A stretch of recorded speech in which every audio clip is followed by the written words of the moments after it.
Welcome to the Life in Focus podcast. It's brought to you through Rogers Research Global with your host, clinical psychologist, Dr. Marie Rogers. Hello and welcome to today's episode. This is Your Life in Focus. We hear so much about mindfulness these days that unfortunately, as with anything else, the more we're exposed to it, the easier it becomes to relegate it to somewhere in the background where it just becomes background noise, and we give it perhaps a passing thought every now and then.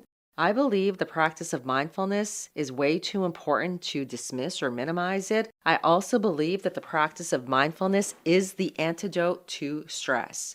Today's episode will introduce mindfulness with an emphasis on multitasking, something many of us do and actually take pride in, but it's not good for our brain. I find that in many talks and articles about mindfulness, I don't hear enough about multitasking. Sometimes it's mentioned, but often it's left out of the conversation. And since the Life in Focus podcast is also about executive functioning, I will tie the concept of multitasking into the discussion. We'll get into that in a bit. For now, let's talk about the mind. Integrated, complex, and quite capable of more than we can ever believe possible. It could either be our best friend and ally, or it could be our worst enemy. At times, it is our most trusted confidant, while at other times, our tormentor and saboteur. We all have been there. A mind that just can't shut down. Unfortunately, sometimes the shutdown happens at night, where it's recounting the happenings of the day, the worries, the should-haves, and the review of our long to-do list, and how we're never going to get through it. Hard to get a good night's sleep with an active mind. But what if we have more control over our mind? What if we can change the internal dialogue contributing to stress and anxiety? What if our mind can consistently show up in ways that support our highest calling and purpose? What if it can easily access the wisest and deepest parts of ourselves? Also, what if it became easier to tame or quiet our inner critic? How good would that feel? How much more aligned would your life be? The good news is that with the consistent practice of mindfulness, of living in the present moment, in its fullest sense, these what ifs can be your everyday reality. So, what is mindfulness? Mindfulness is the act of paying attention to the present moment with a non-judgmental attitude, and it is the antidote to stressful and mindless living that ultimately robs you of your joy, your joie de vivre.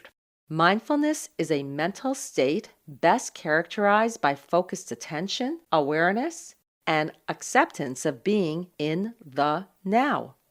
Through repeated practice, you will be cultivating an intentional awareness of your thoughts, feelings, emotions, and bodily sensations, as well as your surrounding environment. In recent times, mindfulness has gained popularity across both popular discourse and research, especially within the disciplines of psychology, neuroscience, and medicine.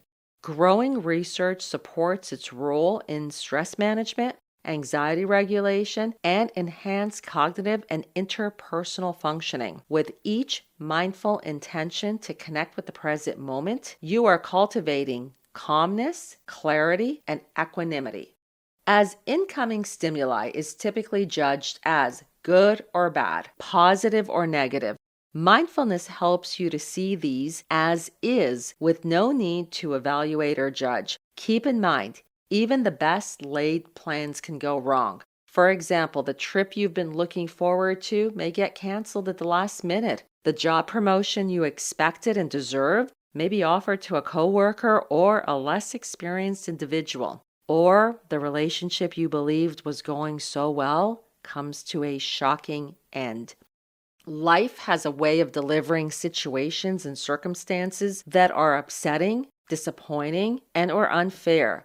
While having a strong reaction is understandable, after all, we are human, mindfulness, however, steps in as a wise reminder to check in with ourselves without unnecessarily complicating the situation. It allows the space to step away from the drama and view it from an observation perspective. Rather than to be immersed in it, we step away so we can have a better view. A better view offers enhanced clarity. This will allow for the situation to come into clearer focus. You will consciously and intentionally meet the situation with a calm strength and presence. The next best action steps will appear when grounded in mindfulness. Imagine how much energy would be restored by not having a reaction or a judgment to each and every incoming stimulus. You would be training your mind to transition from reactivity to simply being. The energy not needlessly spent on evaluation can now be allocated to focusing. Now we can go back to multitasking and how to cultivate a mindfulness state of mind. In today's world, multitasking has become synonymous with productivity and efficiency, and many are feeling the heaviness of never-ending and ever-growing to-do lists. As I mentioned earlier, the remedy to counteract stressful living is mindfulness, living in awareness and presence. Mindfulness is also about doing one thing at one time, which is the opposite of the constant shifting of attention in multitasking. Multitasking is not your friend. Many take pride in their keen ability to multitask. Hey, I know this. Been there, done that. Seeing it as a sign of extreme efficiency and cognitive aptitude, it is often worn as a badge of honor and the skill most expressed in a job interview. Why is this bad? Because our brains are not made for multitasking. Our brain is actually made for monotasking. Our brain is designed to focus on one thing at one time. This doesn't mean that I can't start laundry while writing a report, or listen to a podcast while doing the dishes, or listen to an audiobook while driving. Activities that are highly automated, as the ones I described, are not tiresome on the brain. The term multitask actually came from computer science. Computers can perform concurrent and simultaneous activities successfully. As much as our brain is similar to a computer, it's not exactly the same. Human performance is enhanced when we pay attention, when we focus. Consistently shifting between tasks or interrupting focused work with constant distractions are detrimental to the brain's operating system. What is the result? Executive functioning fatigue. The weight of the chronic shifting and interruptions weakens and collapses our executive functioning, which are the skills required for planning, organizing, paying attention, focusing, critical reasoning, decision making, following sequential directions, regulating emotions, and managing impulses. They are interconnected, complex, and coordinated. The more you multitask, the more fatigued your brain will get and more mistakes will occur. Enhance mindfulness by intentionally managing your digital notifications. When you need to work on a project, study, or apply deep focused thinking, remove your interruptions and your interrupters. Whereas in the past, interrupters were typically your coworkers stopping by at inopportune times to ask questions or chat, today's massive interrupters are our digital devices. Each and every time we divert our attention, even for seconds, to look at the phone, to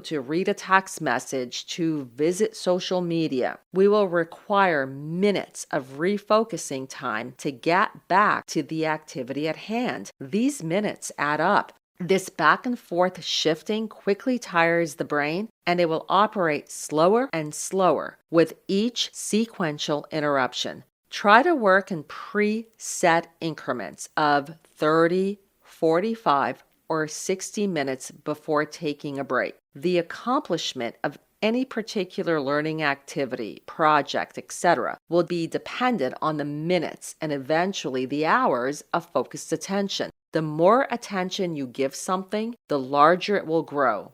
So pay attention to what you're growing and what you're expanding. Breathwork and attention to one's breath are also part of living in mindfulness. How you breathe will cue your brain as to how you feel. The quality of your breath matters to your overall health and state of mind. Various breathing patterns activate the brain's networks that are related to executive functioning, mood, and body sensation and awareness. The breath serves as a guide communicating the internal state of the body. while breathwork refers to the various breathing techniques or exercises that focus your conscious awareness on your breath, or more specifically, your inhales and exhales, for the purpose of improving emotional, physical, and cognitive states and decreasing anxiety and stress. You are always just one conscious breath away from experiencing presence, from being in the moment. How do we go about mindfully breathing? First, get into or find yourself in a comfortable position and just begin by breathing naturally for a few cycles. When ready, seal your lips and breathe in and out through your nose. Inhale to contract the diaphragm to create space for your lungs to expand. And when you exhale, relax the diaphragm and gently push the air from your lungs. Think in terms of fogging a mirror. Slowly and mindfully, begin to lengthen each inhale and exhale to a count of 4. To further elongate the breath, bring your attention to the back of your throat muscles and constrict them in order to hear a soft roar, such as the sound of the ocean's waves crashing. You can practice this style of breathing anytime. Breath awareness is always available to you, whether in times of calm or when experiencing uncertainty, stress, or fear. And lastly, for today's podcast, let's talk about taming your inner critic. Now we're back to that active mind with a running narrative throughout your day and then sometimes throughout the night. Your brain is always listening, and you are both the observer and the thinker of your thoughts. An integral part of your brain, your thinking, and ultimately your thoughts is the information you are feeding your mind. How you speak to yourself matters. The boundaries you set for yourself matter. One of the best self-care practices you can adopt is to set limits and maintain healthy boundaries. Think of boundary setting not only as self-care, but also as self-respect. This is how you honor yourself.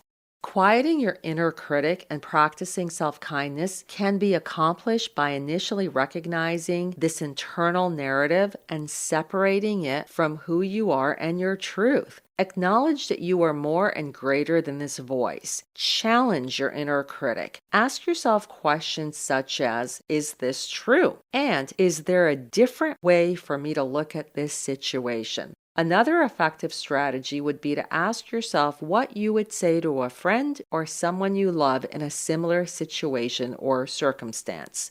Practice self-compassion and reframe your negative self-talk. And then, don't forget to celebrate your successes. Whether big or small, you're still moving forward. Pay attention to your thoughts and focus specifically on who and what matters. Remember, at any moment, you can choose a different thought.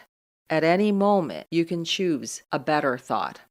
So, what are the benefits of living with mindfulness? Well, quite a bit actually. Mindfulness helps recalibrate your mind and body. It is the act of paying attention to the present moment with a non-judgmental attitude. Consistently practice and over time, the practice of mindfulness is brain restorative. It helps to change the neural circuitry to one of serenity and peace. Mindfulness has been shown to have numerous benefits for mental and physical health, including stress reduction, anxiety reduction, depression reduction, enhanced immune functioning, improved emotional regulation, improved cognitive functioning, improved executive functioning, and improved pain management. Mindfulness is a skill. The more you practice it, the easier it will be to live in this calm state of mind. Now, go engage with your world, connect with yourself, your environment, and with others, and do so with intention and with mindfulness. The information presented is intended for general knowledge and is not a substitute for medical advice or treatment. As with most things in life, there isn't a magic pill or cure-all, but there are strategies to help regain control of your life. If you'd like to read or learn more about today's and other related topics, please visit drmarierogers.blogspot.com.